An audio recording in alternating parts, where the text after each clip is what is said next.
Semangat. Assalamualaikum warahmatullahi wabarakatuh. Karena sudah semangat, mari kita akhiri acara ini. Sudah semangat mau diapain lagi? Terus apa lanjut? Nah, ya. Terus apa lanjut kan sama aja ya. Baik, mohon izin saya berdiri ya. Judulnya bekerja penuh berkah di akhir zaman. Nah, sekarang kalau istilah akhir zaman sudah menjadi maklumun bidorurah. Jadi sudah menjadi maklumat umum. Karena memang kita sudah ada di akhir zaman. Karena di akhir zaman, kata-kata berkah sudah agak susah ditemukan. Karena itu saya kasih judul bahasa Sunda, Achieving the Impossible. Meraih sesuatu yang tidak mungkin. Karena di luar sana kalimatnya mencari yang haram aja susah, apalagi yang halal. Betul nggak? Ya udah, karena sudah betul, mari kita akhiri acara ini. Oke. Nah, supaya bisa menyamakan frekuensi kita, ini ada tes dulu nih. Siap? Udah siap dites? Belum? Mau belajar dulu? Nah, tidak ada waktu untuk belajar. Ini namanya nostalgia masa lalu. Ya. Tangannya di depan, siap-siap nulis. Anggap aja ini pulpen gitu. Dan di depannya adalah kertas ya. Ini nostalgia masa lalu, menggambar. Gambarnya juga gampang. Coba misalnya, tolong gambarkan garis. Nah, cuma gitu aja. Seret, nah kan gampang. Kalau pernah TK, SD pasti. Ada yang nggak pernah TK? Enggak TK? SD juga enggak? Baru lulus SD? Ini baru lulus SD? Sebesar ini? Oh anaknya. Siap ya? Ya, 5 detik. Silakan gambarkan lingkaran dengan sebuah titiknya. Cepat. 1, 2, 3, 4, 5. Mas, gambar mas. Di sini. Masya Allah. Sejak kapan rambut bisa menggambar? Baik, gambar kedua. Gambarkan sebuah bakso. Set, hap. Set. Ya. Yang ketiga, ini agak rumit. Jadi saya beri waktu 30 detik. Ya, gambarkan pemandangan.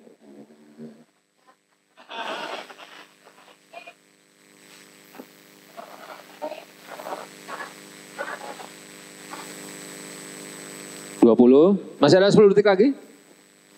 Oh, udah. Ya. Baik. Siapa yang menggambar lingkaran dengan sebuah titiknya seperti ini? Seret, titiknya di tengah-tengah. Nah. MC nggak diajak ya, ini hanya peserta.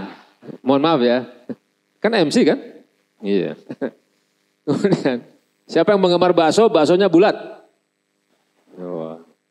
Dan siapa yang menggambar pemandangan, ada gunungnya. Gunungnya 2. Ada mataharinya.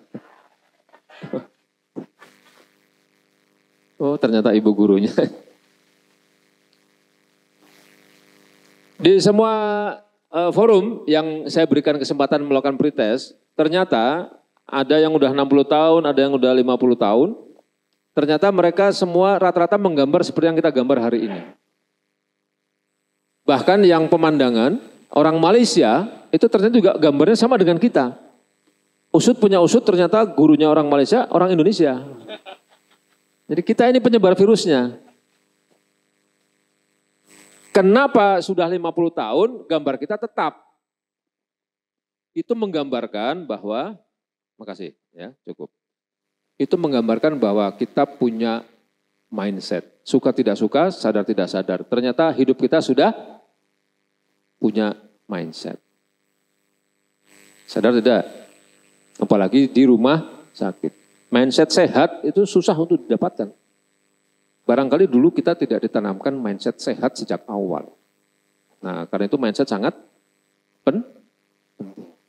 Nah, karena mindset sangat penting, maka saya ingin sampaikan yang pertama mindset kita sangat menentukan. Orang mau sembuh kalau mindsetnya sakit, tetap tidak bisa. Termasuk kata-kata rumah sakit. Orang datang ke rumah sakit pasti sakit. Betul enggak? Mindset. Tapi kalau rumahnya disebut rumah sehat, oh ini tempat untuk menyehatkan. Mindset. Main pikiran, set pola. Dunia tidak sekedar untung rugi. Dunia yang sedang kita cari, dunia yang sedang kita garap hari ini bukan persoalan untung rugi. Tapi ada dunia akhirat, surga, neraka. Jadi dunia yang sedang kita cari hari ini, mau tidak mau harus bisa membawa sukses dunia akhirat. Setuju? Setuju? Salaman kanan kiri. Salaman. Salaman. Apa yang didapatkan hari ini? Salaman. Ya. Siap? Oke. Nah, kita masuk kepada materi itu tadi pengantar. Jadi saya melakukan survei di lembaga saya tahun 2021, ternyata ada persoalan di industri kita. Ini UMKM ya, sampai dengan tahun 2026.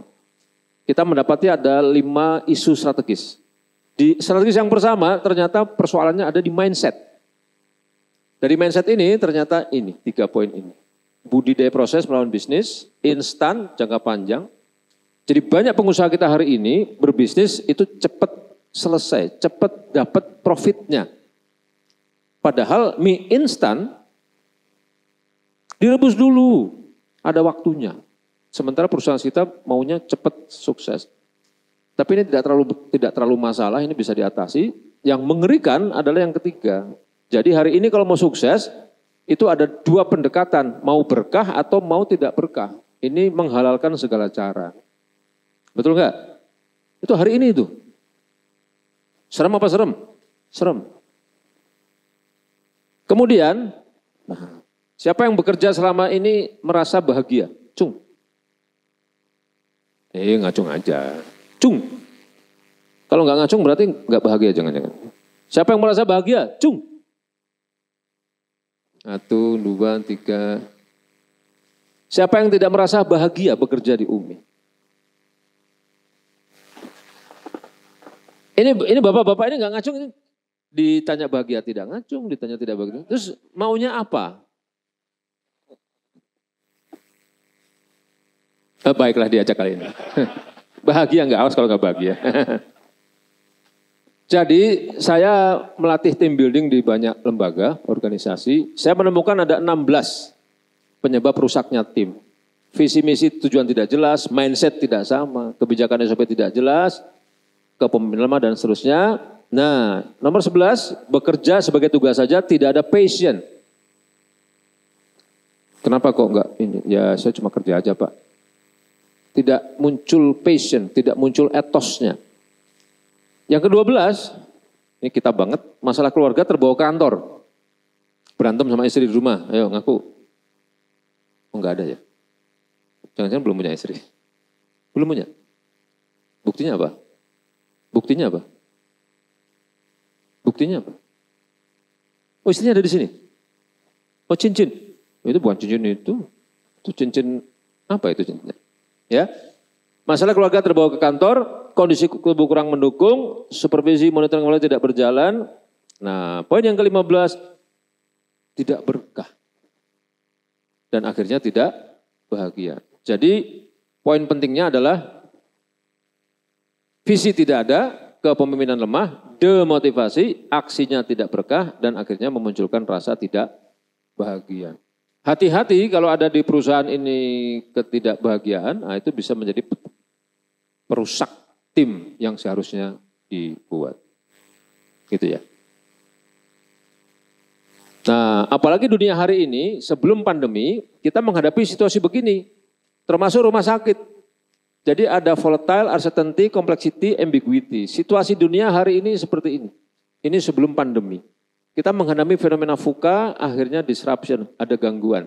Fenomena Grab, Uber, Gojek mendisrupsi kemapanan bisnis taksi dan transportasi. Rumah sakit sekarang bersaing ketat.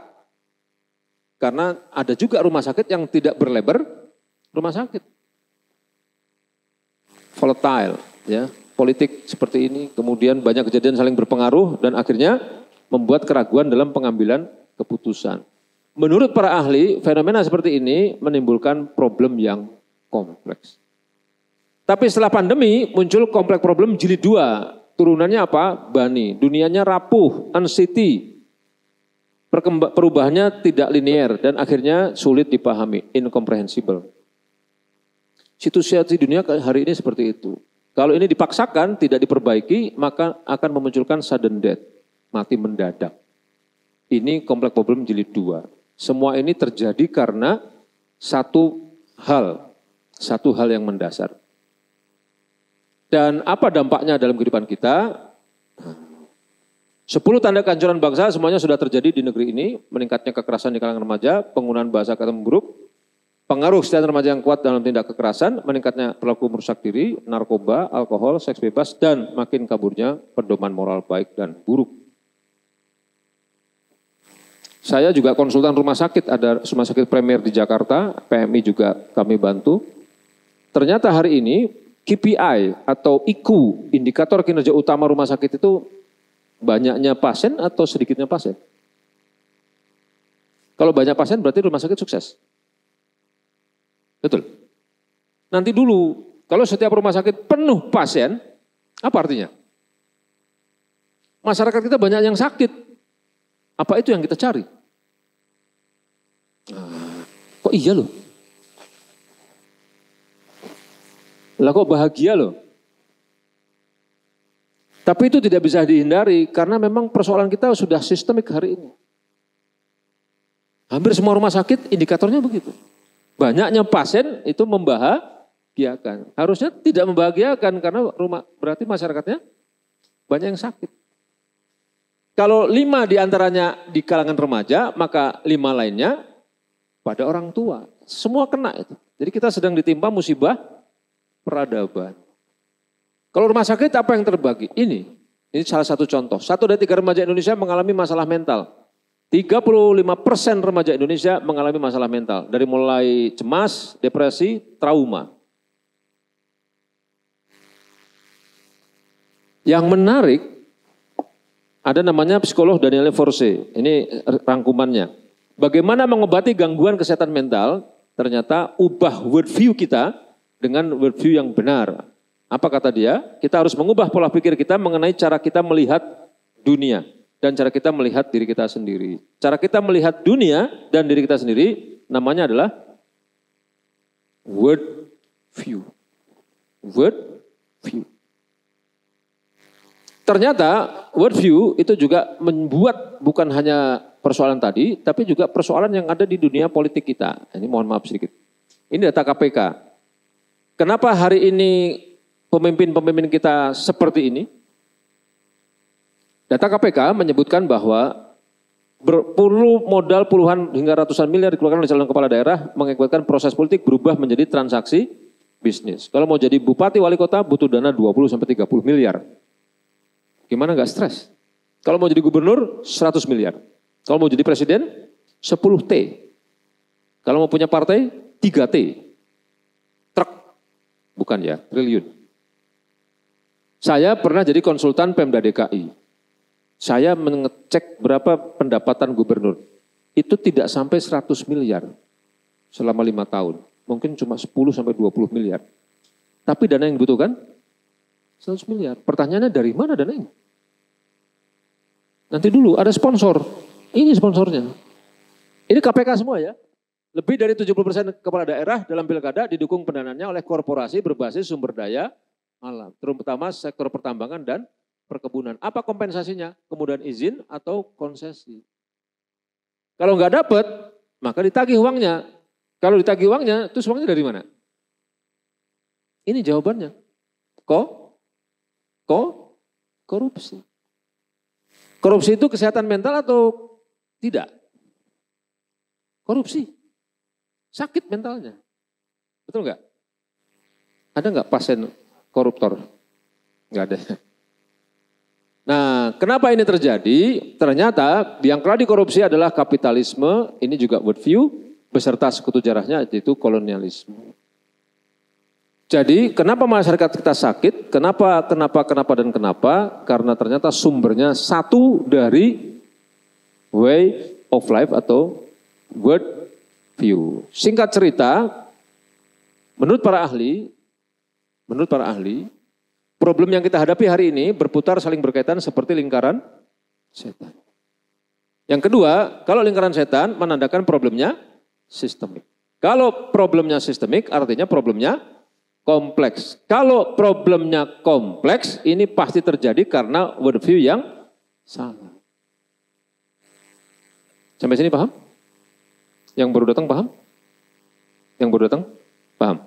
Luar biasa ya, Masya Allah ya. Saya buat sederhana. Kalau ada di sebuah masyarakat yang sakit satu orang, itu namanya apa? Satu orang. Kasus. Tapi kalau suatu saat terjadi hampir 50% masyarakat sakit, itu namanya apa? KLB. Kasus bukan? Kasus tapi luar biasa. Pertanyaannya kenapa jadi sebanyak itu dan secepat itu? Masyarakat itu terdiri diikat oleh interaksinya, diikat oleh pemikiran, perasaan, dan peraturan. Kalau kita nanti Idul Adha, kira-kira ibu-ibu akan berpakaian apa? Pakaian muslim. Mau yang pakai kerudung mau tidak, hari itu pasti pakai kerudung. Bajunya kira-kira warnanya apa? Putih. Tahu dari mana? Nah, itu namanya pemikiran dan perasaan. Tapi setelah Idul Adha, kira-kira bajunya tetap seperti itu atau kembali normal tanpa kerudung, kembali normal tanpa baju panjang? Normal. Berarti apa yang membuat sebuah masyarakat itu bisa secara massal melakukan hal yang sama?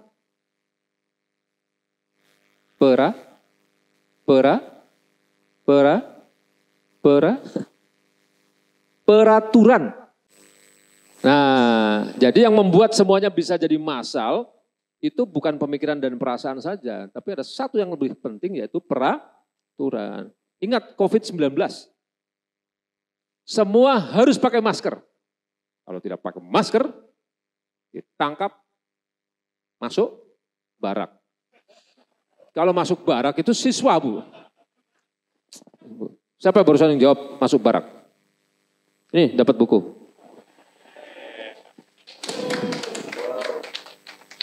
Salah tapi dapat buku.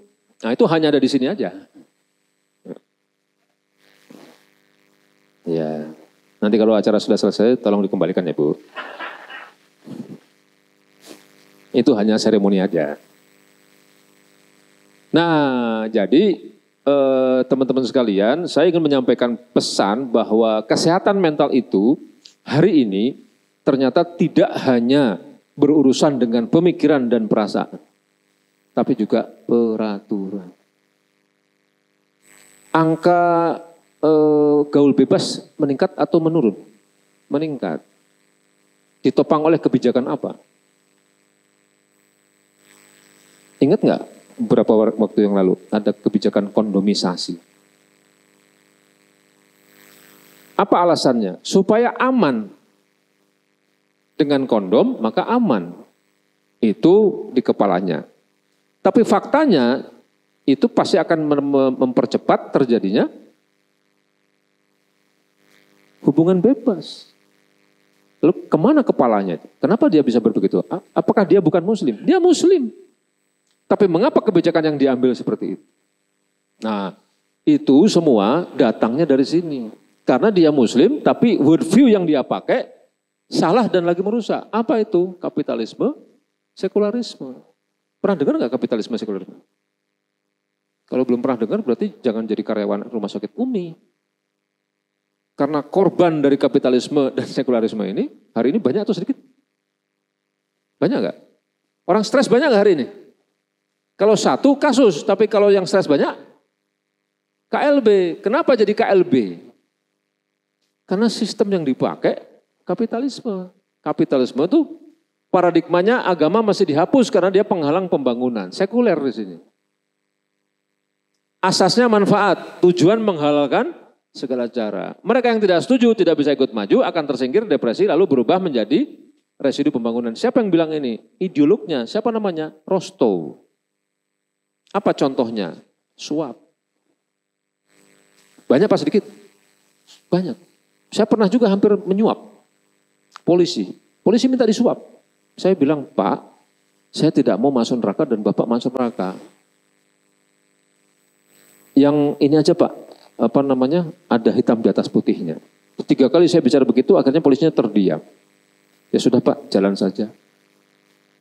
Gitu caranya. Karena ini ada dalilnya, rosi wal murtasi finar, yang menyuap dan disuap masuk neraka. Bapak mau? Saya enggak mau. Ya harus hafal dalil itu, rosi wal murtasi finar, yang menyuap dan disuap masuk neraka. Hafalin tuh. Nanti ketemu polisi, saya lupa dalilnya Pak, coba nanti saya akan balik dulu ke rumah sakit Umi. Itu ajak dulu ke sini. Kenapa banyak? Karena sistemnya melegalkan ini. Manipulasi, kickback. Saya itu sudah 4 kali menolak tender. Salah satunya kickback. Dipilih menjadi pemenang, tapi setelah itu dipanggil besoknya, tolong kembalikan sekian persen. Itu namanya kickback. Curang, kebijakan yang zolim dan lain-lain. Ini tujuan menghalalkan segala cara. Apa hasilnya? Kriminal. Kalau satu kasus, tapi hari ini kriminal banyak enggak? Banyak sekali. Itu berarti sistemik. Gelandangan banyak enggak? Banyak. Gelandangan itu diselesaikan tidak? Saya pernah dapat berita, gelandangan itu diambil di titik di Sat Bogor, dibawa, pindahin ke perbatasan Bogor-Depok. Nah nanti orang Depok nangkep, pindahin lagi ke perbatasan dengan Jakarta. Jakarta tangkep, pindahin lagi perbatasan Jakarta-Bogor. Itu jalan-jalan dia muter-muter. Ini nggak beres-beres tuh gelandangan. Pengemis, pelaku seks menyimpang, PSK, pezina, homo, lesbi, dan lain-lain, dan akhirnya gila. Kalau ini jumlahnya satu, itu kasus. Tapi kalau banyak, wabah. Jadi saya ingin mengatakan bahwa worldview yang salah lagi merusak yang bernama kapitalisme sekularisme yang hari ini bukan hanya Indonesia yang kena, tapi juga seluruh dunia, itu membuat kita terjadi perusakan secara terstruktur, masif, dan sistematis. Allah sudah mengingatkan kita, tapi kita tidak mau diingatkan. Siapa yang membebaskan perzinahan? Kapitalisme. Siapa yang membebaskan riba? Kapitalisme. Kapitalisme dalam bidang ekonomi itu berbasis riba. Jika zina dan riba sudah merajalela di suatu negeri, berarti mereka telah menghalalkan jatuhnya siksa Allah pada diri mereka sendiri. Ini hadis, disampaikan 14 abad yang lalu. Tapi sampai dengan hari ini, kita melarang zina atau tidak? Tidak. Apa buktinya tidak melarang zina?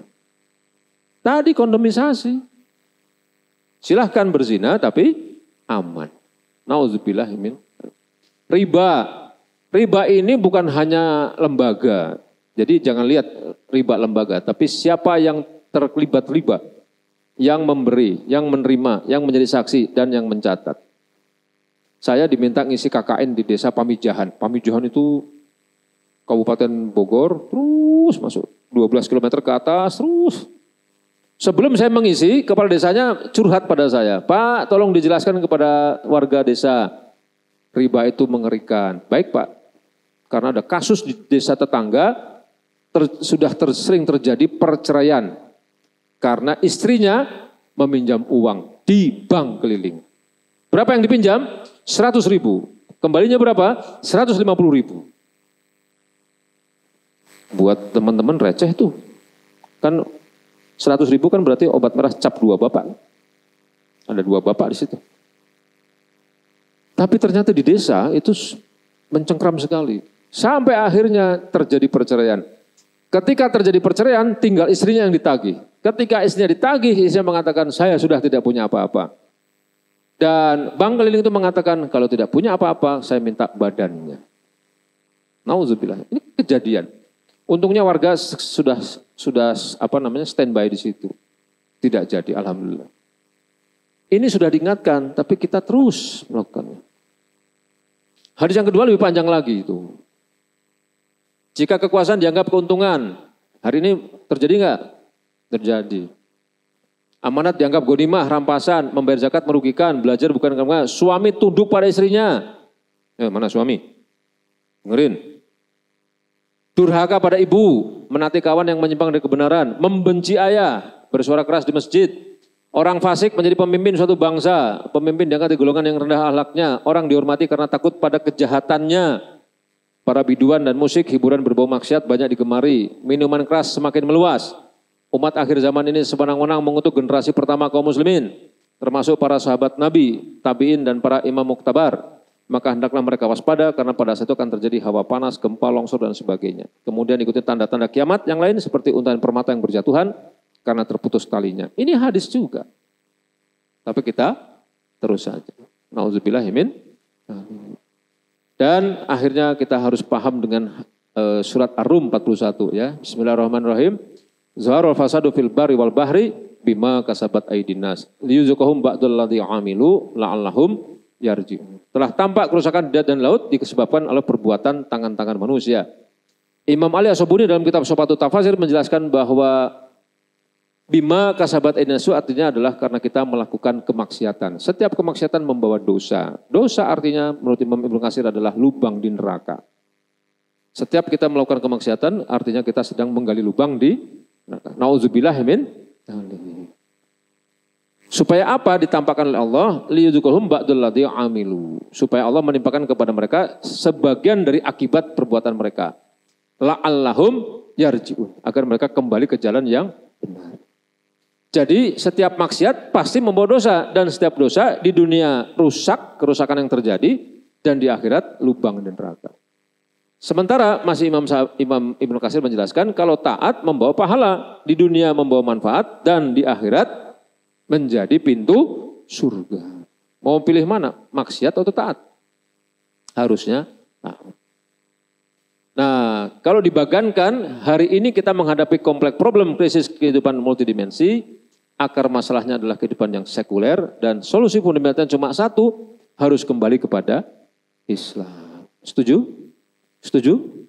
Setuju? Oke, tangan kanannya ke atas. Letakkan di pundak teman di sebelah kanannya. Bukan gini-gini ya.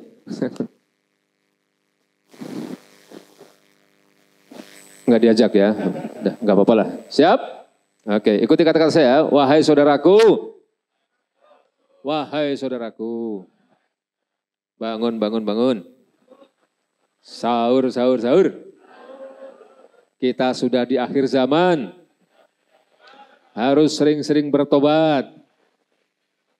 Karena situasinya tidak seperti yang diharapkan.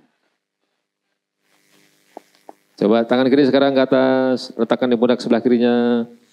Wahai saudaraku, terima kasih sudah dibangunkan. Insya Allah kita berlindung kepada Allah. Nah, salaman, ucapkan terima kasih.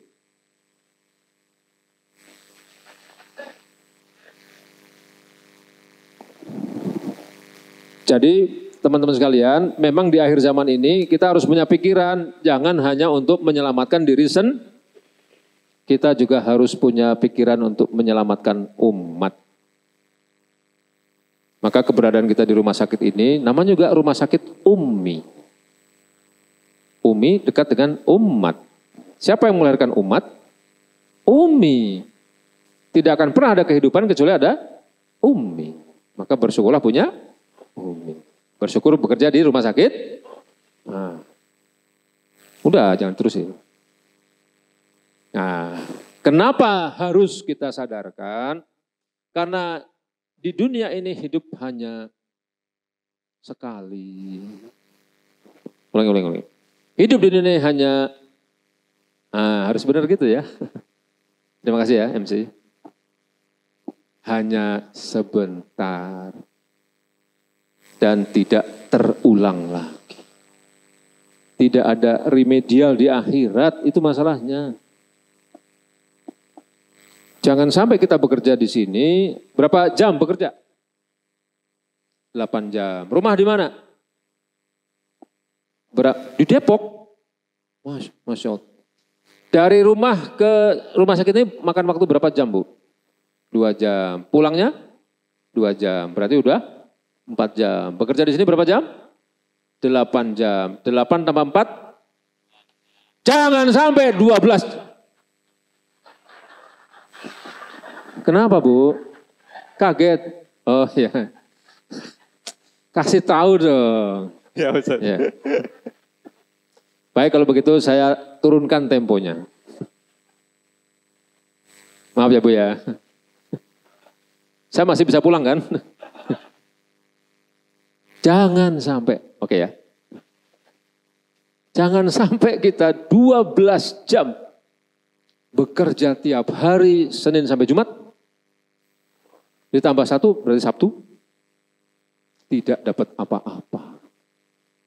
Sudah tidak dapat apa-apa, ternyata tempat kita berpulang bukan kampung halaman asli kita, yaitu surga, malah membuat kita masuk ke neraka. Nauzubillah min dzalik.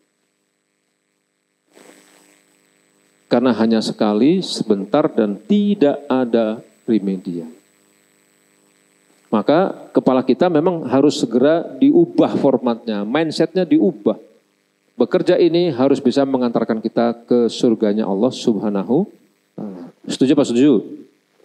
Saya nggak keras sekarang Bu, pelan ya. Setuju Pak setuju? Oke ya. Oke. Jadi teman-teman sekalian, yang kita hadapi seperti ini. Situasi hari ini. Terjadi masal karena masyarakat diikat interaksinya dengan perasaan, pemikiran, dan peraturan. Sulit bagi kita untuk menghindari karena peraturannya masih berpijak kepada worldview, sekularisme, kapitalisme. Selama kapitalisme terus mencengkram kehidupan kita, maka selama itu pula akan terjadi perusakan secara terstruktur, masif, sistematis, berbasis worldview. Ketika Islam menguasai dunia, itu ada pendidikan, keamanan, dan kesehatan itu di-backup oleh negara. Suatu saat itu ada seseorang, bukan pasien, mencoba masuk ke rumah sakit. Saya lupa nama rumah sakitnya. Waktu itu, masa kekhilafahan. Lalu diterima dengan baik. Nah, padahal dia tidak sakit. Langsung dimasukkan ke dalam semacam pavilion-pavilion gitu, kemudian dikasih makan tiap hari. 3 kali sehari, kurang lebih. Selama 3 hari. Nah, pada hari keempat dia mendapatkan secarik kertas. Mohon maaf, waktu Anda sudah habis. Tolong keluar dari rumah sakit ini. Karena para dokter sudah tahu bahwa orang ini tidak sakit. Nah, kenapa 3 hari? Karena batas waktu tuan rumah melayani tamu 3 hari. 3 hari. Jadi nanti kalau ada yang datang ke rumah sakit Umi, cek dulu sakit enggak. Jangan sampai ini dikira hotel. Ya. Karena ada BPJS. Karena yang dihadapi begini, maka yang diharapkan kita harus kembali taat kepada Allah dan bersegera menjadi penolong agama Allah. Atau ansor, bukan ansorus setan. Nahnu ansorullah. Kita ditanya oleh Allah, siapa yang mau menjadi penolong agama Allah? Kita. Jadi teman-teman bekerja di sini, kondusifkan Islamnya supaya kita bisa mendapatkan pahala. Dan pekerjaan kita hari ini bisa membawa kita masuk surga Allah. Amin Allahumma amin.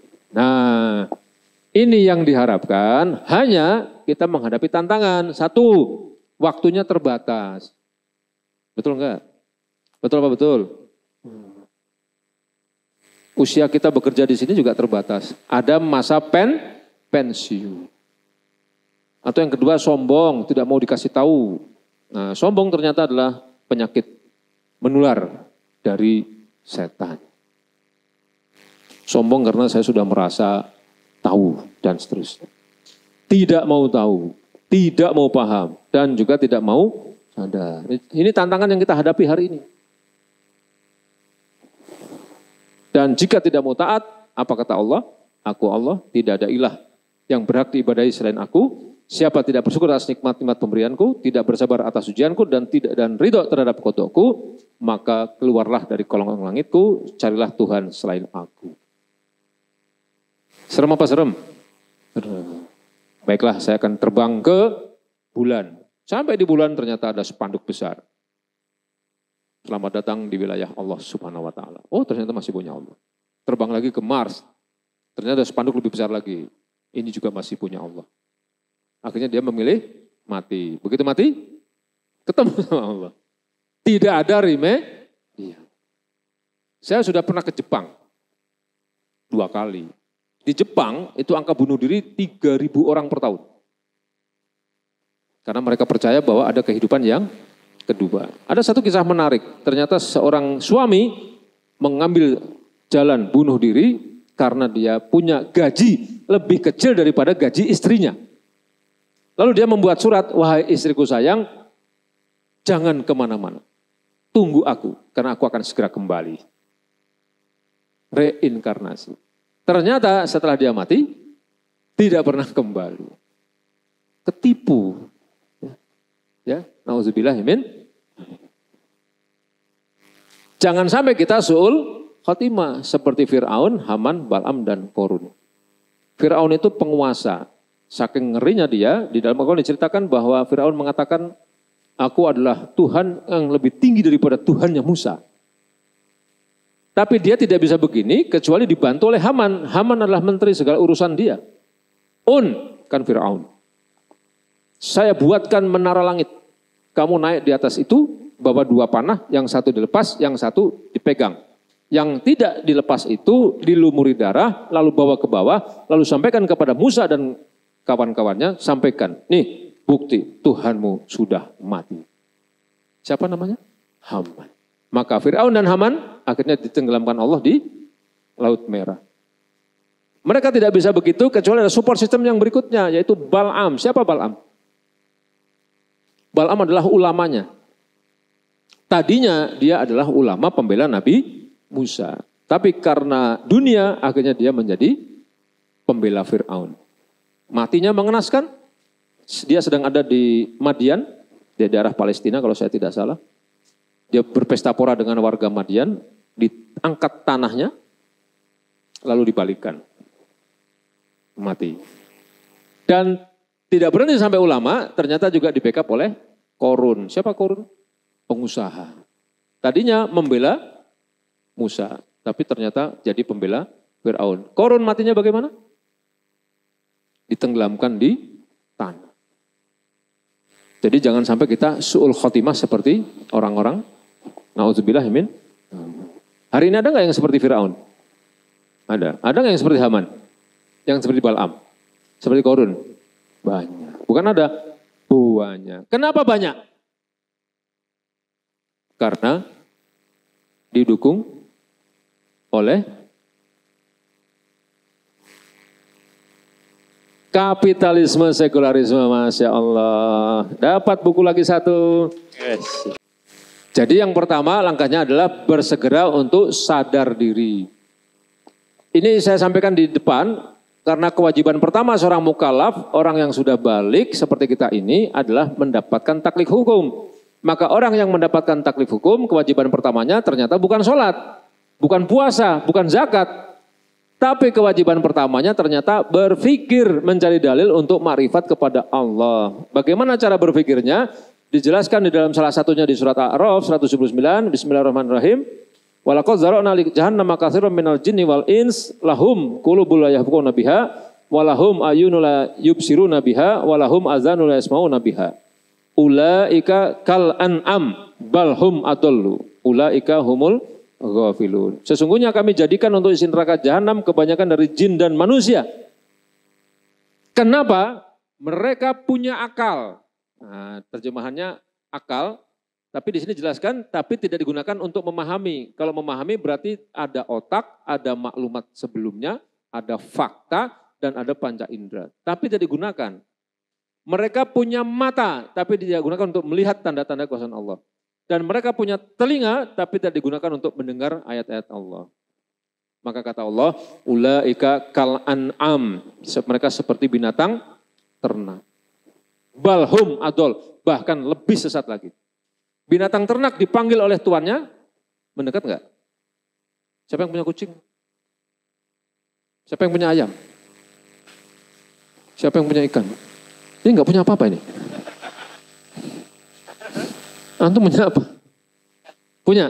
Kalau antum datang, mendekat enggak ikannya? Nah, kan dipanggil tuh. Kan, sini. Ikan itu bahasanya juga berbeda, mendekat. Itu binatang ternak. Kita punya akal, punya mata, punya telinga, dipanggil oleh Allah, tidak mendekat. Ramadan itu, ya ayyuhalladzina amanu kutiba alaikumusiyam kama kutiba alal ladzina min qablikum. Para mufasir menjelaskan, Ayat ini ternyata memanggil orang-orang yang beriman. Tidak peduli dia maksiat atau tidak. Selagi punya iman, dipanggil. Ramadan datang tiap tahun 1 kali. Kalau umur kita 30 tahun berarti sudah 30 kali. Persoalannya di antara umat Islam itu, ada nggak yang memang mau dipanggil Ramadan? Ada nggak tidak datang pada saat Ramadan datang? Banyak. Kalau kita tidak mau datang, disebut oleh Allah lebih sesat lagi. Bahkan ditambahkan lagi, ulaika humul ghafilun. Orang-orang yang lalai.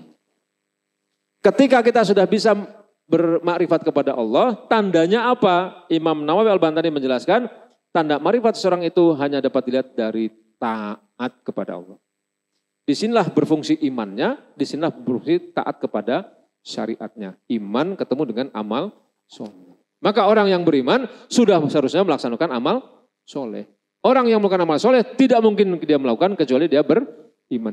Orang yang mengaku beriman tapi tidak melakukan amal soleh dipertanyakan ke iman. Bagaimana caranya? Kalau dibagankan kita harus bertanya dari mana kita diciptakan, kita berasal, akan kemana kita setelah mati, dan untuk apa kita hidup di dunia. Inilah world view.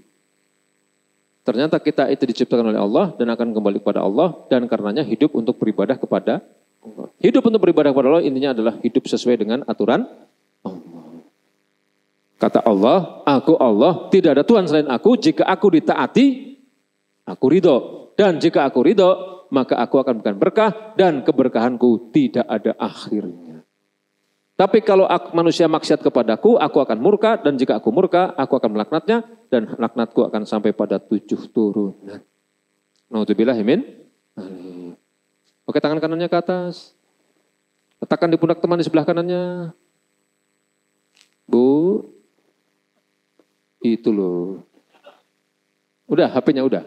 Nah, tangannya ke atas. Nah, ya, itu HP taruh di depan, ya, tutup dia, bilang sama HP-nya, wahai HP, aku sedang ada kajian. Itu. Siap? Wahai saudaraku. Sahur, sahur, sahur. Bangun, bangun, bangun. Kita harus segera sadar diri. Karena kita harus hidup sesuai dengan maunya Allah. Tangan kiri ke atas, letakkan di pundak sebelah kirinya. Wahai saudaraku, terima kasih sudah mengingatkan aku. Salaman. Apa yang didapatkan pada kajian hari ini? Salaman. Nah, kalau sudah dapat makrifat kepada Allah, maka tahap kedua segera menata diri. Kita cek nih, ini worldview yang sekuler, ini yang Islam. Kalau sekuler, satu, hidup untuk mencari kesenangan jasmani. Landasannya hawa nafsu. Tolak ukur perbuatannya manfaat. Orientasi hidupnya dunia semata. Hidup untuk kepentingan diri dan keluarga sendiri. Makna kebahagiaan adalah tercapainya kepuasan jasmani. Implementasi sistem hidupnya, ekonominya kapitalistik, politiknya oportunistik, pendidikannya materialistik, budayanya hedonistik, tata sosialnya individualistik, dan agamanya sinkretistik. Ini yang terjadi hari ini. Tapi kalau kita muslim, worldview-nya Islam, hidup untuk beribadah. Landasannya, tolak ukur perbuatannya, halal dan haram. Orientasi hidupnya, akhirat dan dunia. Untuk apa? Kemuliaan diri, keluarga, umat, dan perjuangan agama. Makna kebahagiaannya apa? Ridha Allah. Implementasi sistem hidupnya apa? Islam yang kafah. Takbir. Jangan sampai kerja di rumah sakit Umi, tapi kita sekuler. Setuju nggak? Kok tidak? Pertanyaan saya itu. Supaya sadar. Jangan sampai salah lagi menjawab. Kalau salah menjawab nanti berbahaya. Enggak. Kalau itu enggak ya. Bawa pulang ya. Salam untuk orang di rumah ya. Kok kocak sih? Ini loh. Siapa yang ngomong kocak barusan? Aduh. Nih. Serabi.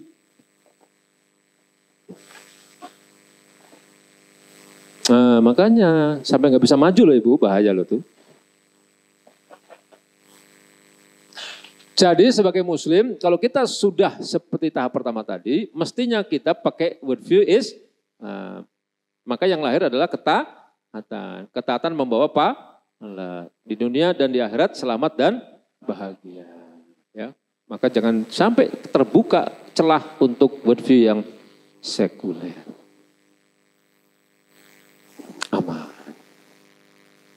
Kenapa? Karena Islam sudah membuat kita mudah. Kalau kita bicara tentang perbuatan, ternyata ada hukumnya. Ini kaidah usul. Al-aslu fil af'al at-taqayyudu bihukmi syar'i. Hukum asal perbuatan itu terikat dengan hukum syara' yang 5. Wajib, sunnah, mubah, makruh, haram. Bekerja itu wajib, sunnah, mubah, makruh, haram. Bagi siapa? Bagi laki-laki. Salah lagi nih. Aduh.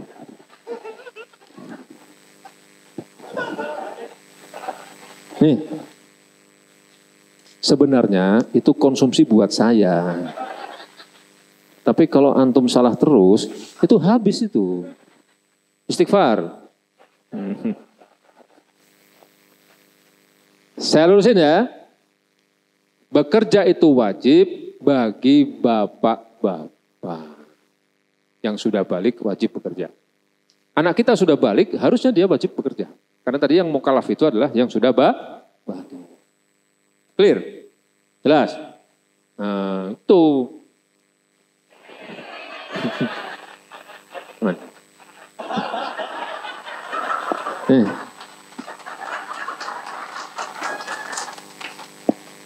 Ternyata dia sadar. Oke, sekarang ini banyak yang ibu-ibu nih. Bu, bekerja buat ibu hukumnya apa? Tuh kan, kacau. Bagi lagi.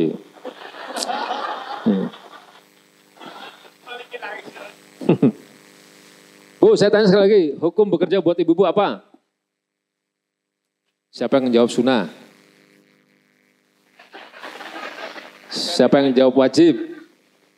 Siapa yang menjawab mubah? Siapa yang menjawab makruh? Siapa yang jawab haram? Ini sebenarnya ibu-ibu menjawab apa? Pilihannya cuma 5. Gimana mas? Ini yang mau aja bingung ini.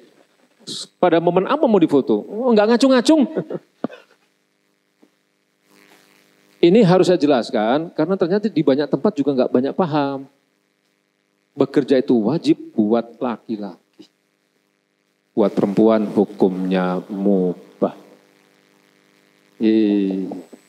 Enggak dapat hadiah ya. Karena banyak yang jawab. Karena dia mubah, maka wanita harus minta izin kepada, kok suami sih? Ya kepada bapaknya dulu, wali. Kan dia belum nikah. Kasih.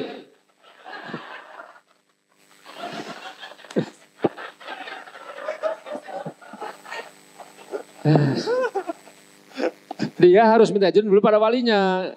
Nah, kalau dia sudah menikah, baru minta izin kepada suami. Itu yang benar. Ya, istighfar.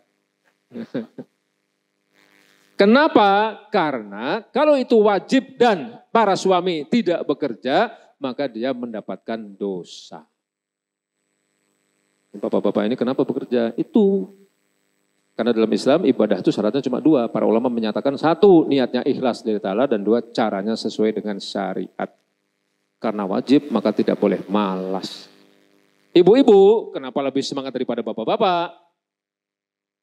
Harus jelas itu, mubah. Sudah minta izin belum oleh suaminya? Benar. Apa kata suami?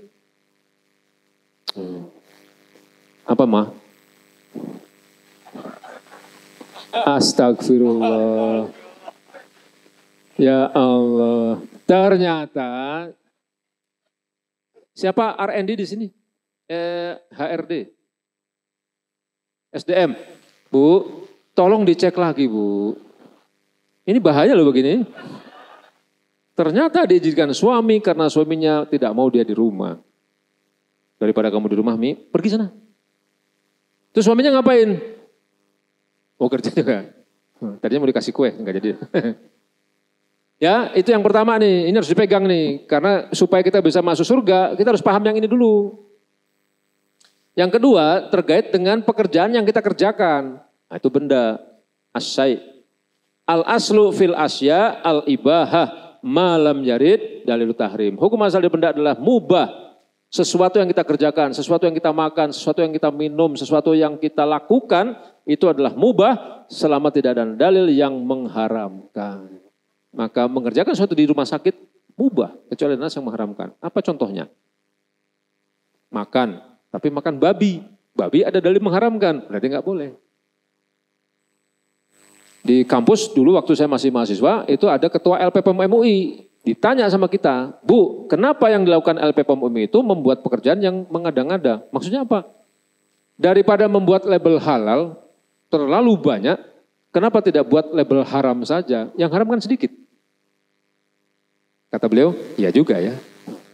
Tapi ini terkait dengan kapitalisme. Apa paham kapitalisme? Maafi fulus manfus. Kalau nggak ada uang, kalau perbuatannya sesuai dengan syariat, kemudian pemanfaatan bendanya sesuai dengan syariat, maka kata kaidah usul, ai sumaya kunu syar'u takunu maslahat. Jika ada hukum syarak diterapkan, maka akan ada kemaslahatan. Maslahat yang hakiki. Kondom, maaf ya ini saya mubah tidak. Cek dulu ada dalil nggak yang mengharamkan kondom? Tidak ada. Aman ya? Nah, tapi ketika kita menjual kondom kepada anak-anak, Valentine, setiap tanggal berapa sih? 14 ya, 14 Juni. 14 Februari. Maaf ini sudah tidak muda lagi. Meskipun umur saya baru 35. Ya, tapi bacanya dari kanan. Seumur kita. Enggak. MC enggak dapat apa-apa.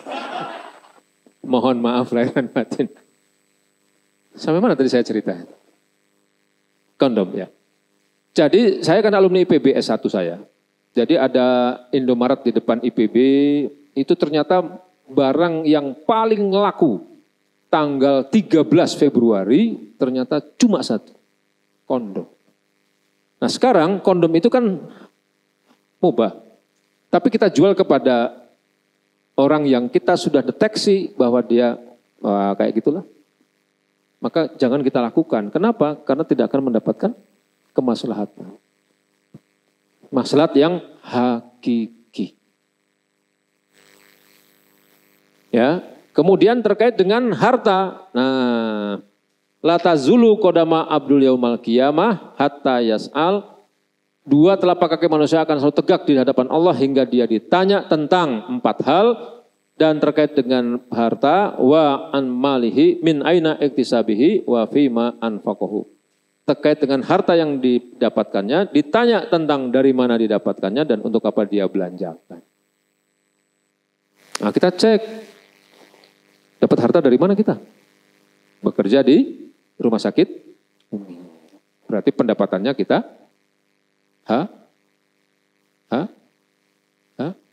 Kenapa pelan-pelan? Ibu kaget lagi? Enggak kan? Enggak kaget kan? Enggak. Halal itu, kenceng itu. Halal. Alhamdulillah.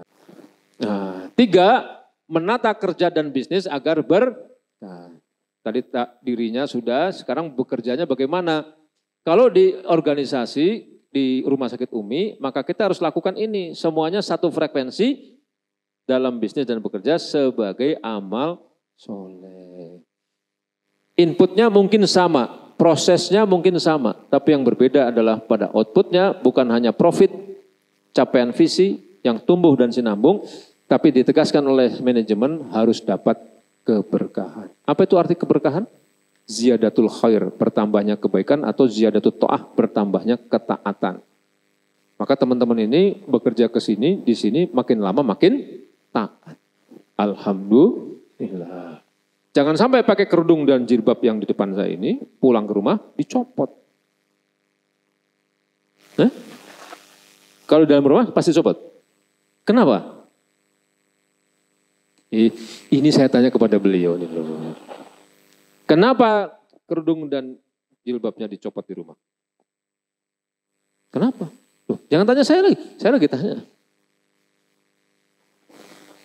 Nah, luar biasa nih Ustadz berarti. Kenapa dibuka di rumah? Karena sudah bukan kehidupan publik. Pakaian yang di depan saya ini dipakai untuk kehidupan publik. Kalau di rumah kehidupan domestik. Domestik berarti ada mahram. Kalau ada mahram, suaminya dan sebagainya. Kok haram sih? Dibuka. Punya istri enggak? Oh. Ya karena belum punya istri, belum ada bayangan. Jangan sampai hanya di rumah, istrinya mandi pakai jilbab. Umi lagi apa? Mandi. Loh kok pakai jilbab? Kan harus menutup aurat. Kan aku suamimu, Mi. Wah, berarti harus belajar ini. Ya. Jangan sampai Paham ya? Umur udah berapa tahun? 20? Benar. Ah, enggak mungkin. Benar 21. Masih muda banget.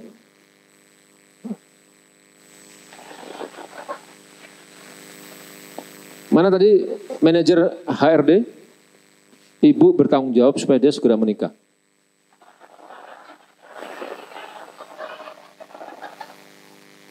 Nanti ibu ditanya di akhirat. Iya, kenapa ibu membiarkan karyawan ibu belum juga menikah? Padahal sudah cukup umur. Ibu bisa buat pengumuman kepada pasien-pasien itu. Iya. Ada yang mau enggak gitu. Nanti kata pasiennya, Bu, apa enggak ada yang lain? Ini yang ibu-ibu ada yang belum nikah? Banyak? Ah sudah, kawin silang aja. Kalau saya direkturnya langsung saya nikahkan langsung itu. Mau sama siapa? Gitu. Kalau perlu saya buatkan surat perintah. Oh. Bagus, Ustaz. Setuju enggak? Setuju. Bukan buat antum, buat dia. Ya, jadi harus satu Nah, bagaimana supaya berkah tadi? Nah, ini ada rumusnya dalam Islam. Bekerja dalam Islam itu harus memenuhi kafa'ah, cakap dan ahli. Himmah, punya etos kerja tinggi, dan amanah. Nih, kita dalami ya. 1, penuhi akad secara saling ridho antarodin minkum. Saling ridho di antara kalian, saling suka. Kita punya ekspektasi gaji sekian. Nah, nanti dari rumah sakit Umi punya tahapan sekian. Nah, kita punya boleh berlebih, tapi begitu kita sudah ridho, tidak boleh ada kekecewaan. Karena sudah terjadi akad. Aufu bil ukud, penuhilah akad. Kalau kita kemudian tidak memenuhi itu, bahkan kita mengkhianati, maka Allah akan keluar dari akad kita. Artinya apa? Tidak berkah. Kemudian bekerja sungguh-sungguh, melahirkan etos kerja tinggi. Jadi nggak usah ada supervisor sebenarnya. Karena supervisinya langsung dari Allah. 2 malaikat. Keren banget. Yang pertama akan lebih mulia dan kedua ternyata Islam itu Masya Allah satu-satunya agama yang mengatakan bahwa bekerja kelelahan itu menghapus dosa. Hadis riwayat Ahmad, barang siapa pada malam hari merasakan lelah dari upaya keterampilan kedua tangannya pada siang hari, maka pada malam itu ia diampuni. Bahkan sebelum dia minta ampun. Mana HRD? HRD ya? Nanti pada saat jam pulang Bu, itu dibariskan staf. Loh, dibariskan. Biasa kan? Baris. Nanti ibu harus cek satu-satu. Capek enggak? Capek enggak? Capek enggak? Enggak capek, geser sana. Capek, enggak capek. Nah, yang enggak capek itu suruh push up. Supaya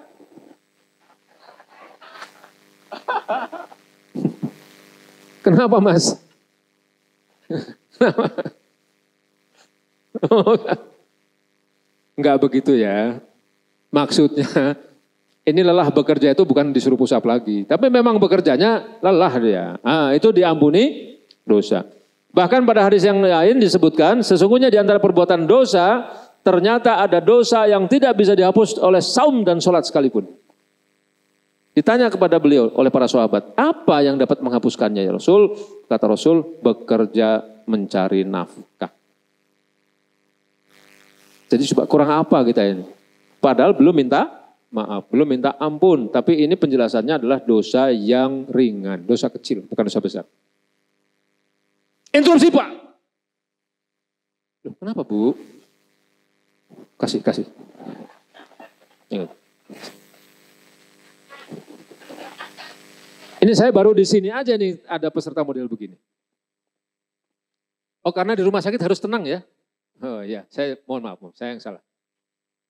Saya pernah diinterupsi, Pak, ini kan hadisnya menyatakan lelah dari keterampilan kedua tangannya pada siang hari. Saya ini bekerja shift Pak, malam hari. Ada nggak dalilnya? Itu ada pertanyaan pada saya. Lalu saya jawab, kan saya harus jujur toh. Maaf Bu, dalilnya tidak ada. Yang ada adalah lelah di siang hari. Stres ibunya. Tapi supaya tidak masuk rumah sakit, Bu, hadis ini sifatnya am. Am itu umum. Mau capek pada siang hari, mau capek pada malam hari karena dia shift, tetap mendapatkan pengampunan dosa. Langsung dia, alhamdulillah. Itu Pak MC, ya. Pak MC kan? Atau Mas MC? Ya, jadi menghapus. Kemudian kafaah, cakap dan ahli. Nah, barang siapa menempuh jalan mencari ilmu, maka Allah akan memudahkan baginya jalan ke surga.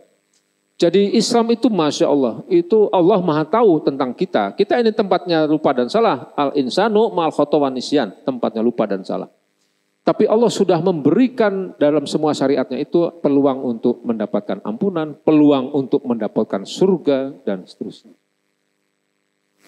Saya juga ditanya, Pak, saya mengisi di Bakri Tower, lantai 37.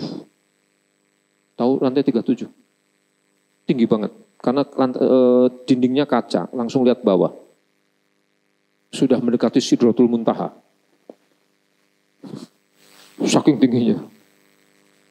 Itu ada pertanyaan. Pak, saya ingin bertanya. Silahkan Pak. Saya lupa Pak apa Bu ya. Dan ustadz sebelum Bapak tidak ada yang bisa menjawab. Waduh. Bahaya juga nih. Kalau saya nggak bisa jawab gimana? Memang apa pertanyaan? Begini Pak. Saya ini sudah bekerja 8 jam per hari. Lalu tambah dengan transport 2 jam. Persis 12 jam. Bagaimana caranya agar bekerja saya bisa membawa saya ke surga? Berat pertanyaannya nih. Terus memang jawaban dari ustadz sebelumnya apa Bu? Kata ustadz sebelumnya, kalau mau masuk surga, maka bekerja Bapak dan Ibu ini, tambahkan di situ ada sodako. Tambahkan di situ ada ibadah-ibadah sunnah. Terus yang Ibu harapkan apa? Kan yang saya tanya, pekerjaan saya, kenapa ditambah pekerjaan yang lain? Ya juga sih. Baik, Ibu mau jawaban panjang atau pendek? Maksudnya gimana Pak? Ya kan ada 2 jawaban, panjang atau pendek? Pendek, baik. Jawabannya cuma 2 kata. Apa itu? Jadikan pekerjaan dan perjalanan Ibu itu sebagai amal soleh. Amal soleh melahirkan pahala, pahala artinya adalah pintu surga. Oh gitu Pak, iya. Pendek Pak. Kalau panjang bagaimana? Ada. Kalau panjang, jadikan pekerjaan dan perjalanan Ibu itu sebagai amal soleh. Itu jawaban panjang. Kenapa Mas? Sedih begitu ya? Jadi Bapak Ibu sekalian harus bersyukur kepada Allah setiap saat, setiap hari. Karena dengan bekerja kita tidak dipalingkan dari surga. Bahkan kita didekatkan tanpa kita minta sebetulnya. Kurang apa coba Allah itu? Alhamdulillah. Tangan kanan ke atas. Letakkan di pundak teman sebelah kanannya. Tepuk-tepuk. Wahai saudaraku. Bersyukur. Alhamdulillah. Tangan kiri ke atas. Wahai saudaraku, bersyukur, bersyukur, bersyukur. Nah, salaman. Alhamdulillah. Nah, berikutnya amanah terpercaya, bekerja sungguh-sungguh karena kita diminta oleh Islam. Satu, tidak boleh ada suap. Ini malah ayatnya dalam Al-Quran. Bahkan Rasul melaknat penyuap, penerima suap, ditambah lagi dengan orang yang menjadi perantara terjadinya suap. Wah, 3 tuh malah. Ada nggak sih menyuap yang boleh? Ada. Suapan istri kepada suami. Suapan suami kepada istri. Mohon maaf ya, ini nggak bisa. Saya kalau jelasin suami istri kasihan juga. Wahai HRD, tolong dibantu. Siapa aja bapak-bapak yang belum menikah di sini? Ini karyawan cuma segini aja nih. Rumah sakit sebesar ini cuma ini aja karyawannya. Siapa yang belum menikah? Coba ini aja. Belum? Aduh, HRD tolong catat 2. Mas sudah? Alhamdulillah. Belum? Belum juga? Umur berapa? Masya Allah, udah tua tuh. Tolong HRD. 3 tuh. Bapak nggak usah, Bapak. Nah, udah kelihatan dari sini. Kalau pengen lagi nanti dibicarakan di luar ini ya. Kemudian anti korupsi. Ternyata Islam juga melarang korupsi. Barang siapa yang merampok, merampas termasuk korupsi atau mendorong perampasan bukanlah dari golongan kami. Malah disebut bukan golongan. Ini berarti korinahnya udah sangat kuat. Haram hukumnya. Dan riba, Rasul melaknat pemakan riba yang mengambilkannya, yang menyaksikannya, dan yang menuliskannya. Riba punya 70 tingkatan dosa dan yang paling ringan adalah seperti seseorang yang berzina dengan ibunya. Nauzubillah. Ada koperasi nggak di sini? Nggak ada. Ada yang pinjam nggak di sini?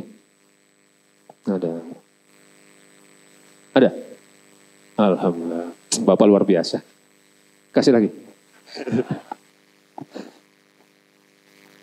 Nah, jangan membuatmu takjub seseorang yang memperoleh harta dari cara yang haram. Jika diinfakkan atau disedekahkan, tidak diterima. Jika dipertahankan, tidak diberkahi. Dan jika dia mati dan dia tinggalkan harta itu, maka akan jadi bekal dia di neraka. Nauzubillah. Interupsi Pak, kata beberapa ustadz, uang haram itu bisa dipakai untuk kegiatan sosial. Kalau pakai hadis ini, tidak. Allah tidak menerima harta haram. Makanya banyak kepentingan publik yang rusak, cepat rusak. WC umum rusak. Jalan umum rusak. Pada saat pilkada, saya sumbang. Ternyata kalah. Dihancurin lagi, bawa lagi. Udah banyak yang sakit sekarang. Dan ketika kita sebagai muslim yang kafah, Allah sudah menjanjikan kalau punya persoalan larinya ke Allah. Wa may yattaqillaha yaj'alahu makhrajan. Ini tidak ada alif lam ya. Dalam bahasa Arab, barang siapa yang bertakwa kepada Allah, yang takut kepada Allah, yang beriman dan bermasuk kepada Allah, maka Allah akan berikan baginya makhrajan. Kalau kata benda makhrajan, isim tidak ada alif lam, itu artinya problem solving terhadap semua persoalan. Semua persoalan, termasuk misalnya persoalan di rumah tangga. Maka seorang muslim ketika dia sudah menikah tidak mudah mengeluarkan kata cerai. Ingatkan saja istrinya, ingatkan saja suaminya, wahai suamiku ini loh ada problem solvingnya. Bahkan kata Allah orang yang bertakwa itu wa yarzuqhu min haitsu la yahtasib, dan Allah akan berikan baginya rezeki dari arah yang tidak diduga-duga. Siapa yang dapat buku dari saya tadi? Pernah berpikir, pernah ketemu saya enggak? Belum pernah. Pernah merasa akan dapat buku enggak? Nah, itu rezeki dari arah yang tidak disangka-sangka. Lewat saya. Cuma lewat doang. Ya, jangan lupa nanti dikembalikan. Diteruskan lagi, wa may yatawakkal 'alallah fahuwa hasbuh. Dan barang siapa yang bertawakal kepada Allah dengan sebenar-benarnya tawakal, niscaya pasti Allah akan cukupkan keperluan. Ini jaminan dari Allah nih. Maka kalau gaji kita kecil, sudah bismillah. Sudah gajinya kecil, masuk neraka. Nauzubillah min dzalik. Lebih baik gajinya besar, berkah, masuk surga. Masya Allah. Takbir. Allahu Akbar. Kapan kita akan mendapatkan kenaikan gaji? Kalau pasiennya nah kan jadi salah lagi kita. Waduh, pas. Bayangkan kalau ketaatan itu datang dari seluruh penduduk negeri. Ya, walau ana ahlal qura amanu wattaqau lafatahna alaihim barakatim minas sama'i wal ardh. Allah pasti akan melimpahkan kepada mereka keberkahan dari langit dan bumi. Tapi ada terusannya, walakin kadzabu fa akhadnahum bima kanu yaksibun. Tapi mereka mendustakan ayat kami, maka kami siksa mereka disebabkan perbuatan. Ini ingatan Allah, peringatan Allah kepada kita. Jadi kalau kita semua karyawan rumah sakit umum bertakwa, apa yang terjadi? Berkah. Rumah sakitnya juga berkah. Saya baru tadi ketemu dengan ada itu video testimoni. Masya Allah. Rumah sakit Umi pelayanannya Masya Allah. Ya kan sayang, ada istrinya. Maaf ya. Yang saya lihat tuh suami istri terus gitu loh. Kata istrinya, iya sayang. Waduh udah sayang-sayangan di situ. Tapi itu video. Itu di lift saya lihat.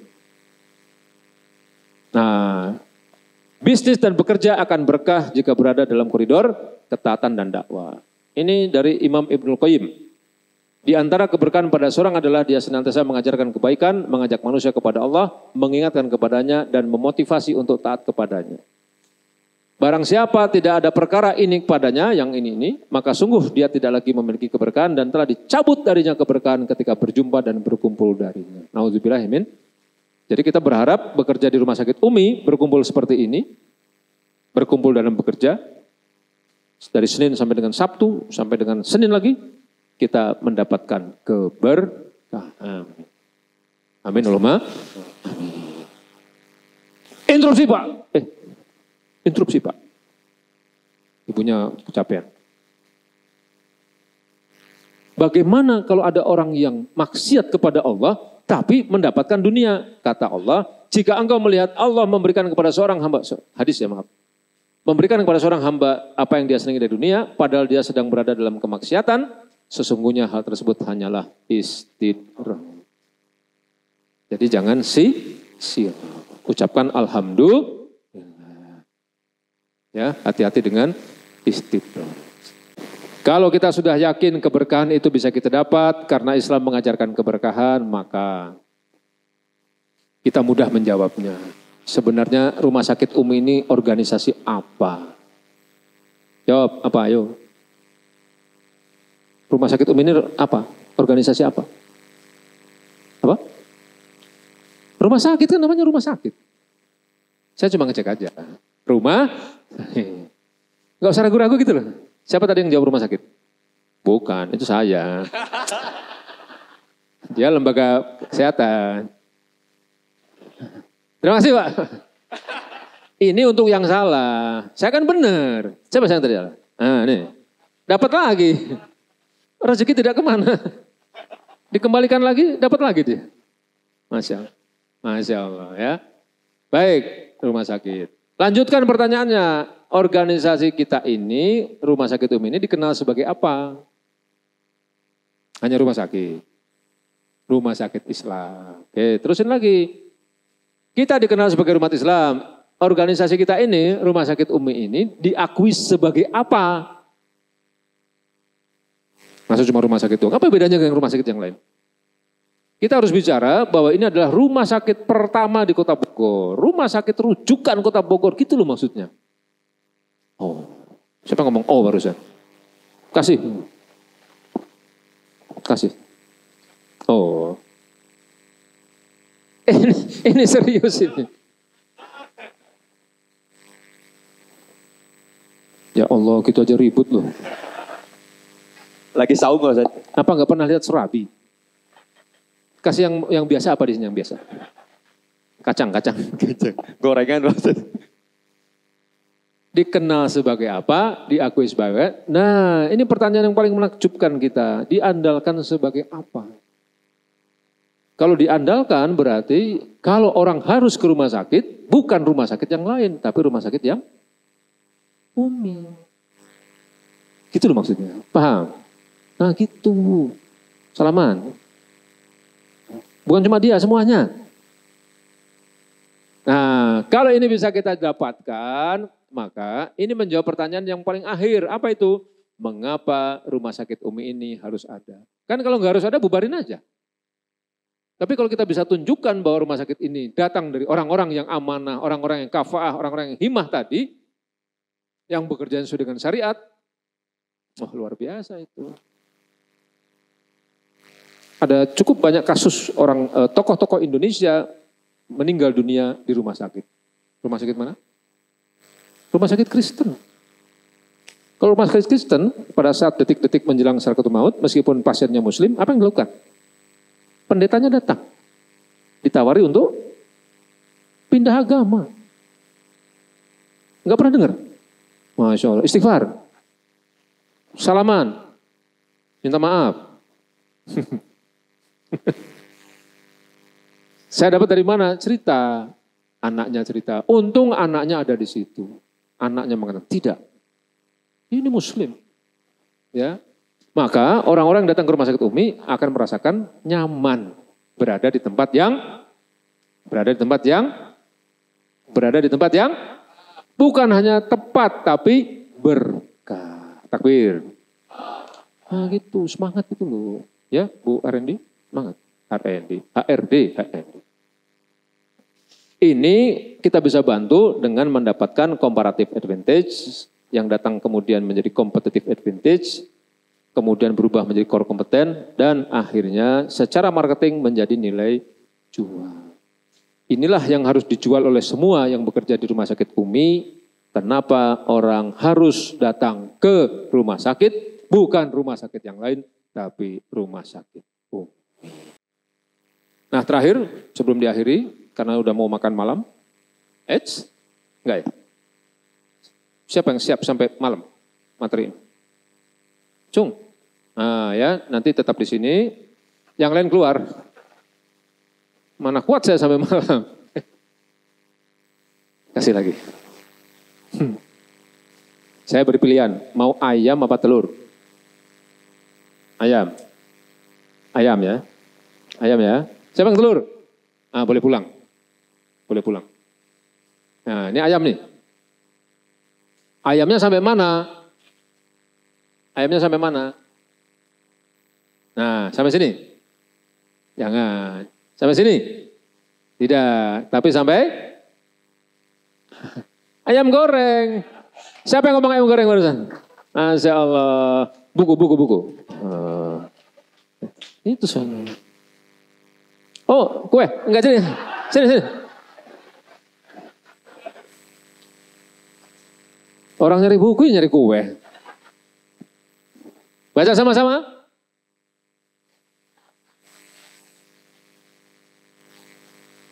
Kurang kompak, 1, 2, 3.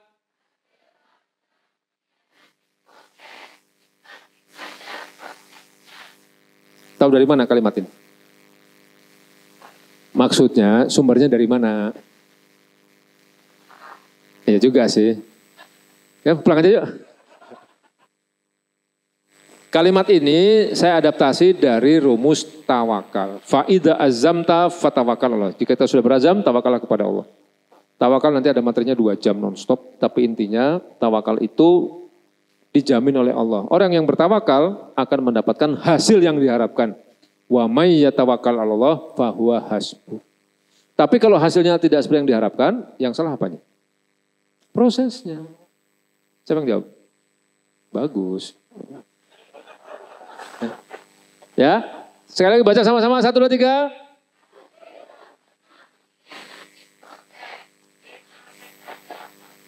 Proses apa? Proses ketaatan. Proses apa? Proses keislaman kita. Semoga ini menjadi wasilah kita masuk surga. Ya, semangat. Semangat itu di atasnya semangat. Kalau tidak percaya, cari di kamus. Insya Allah tidak ada. Baik, saya kira itu yang bisa disampaikan. Kalau ada pertanyaan silahkan. Sementara ini dulu, kurang lebihnya mohon maaf. Assalamualaikum warahmatullahi wabarakatuh. Waalaikumsalam warahmatullahi wabarakatuh.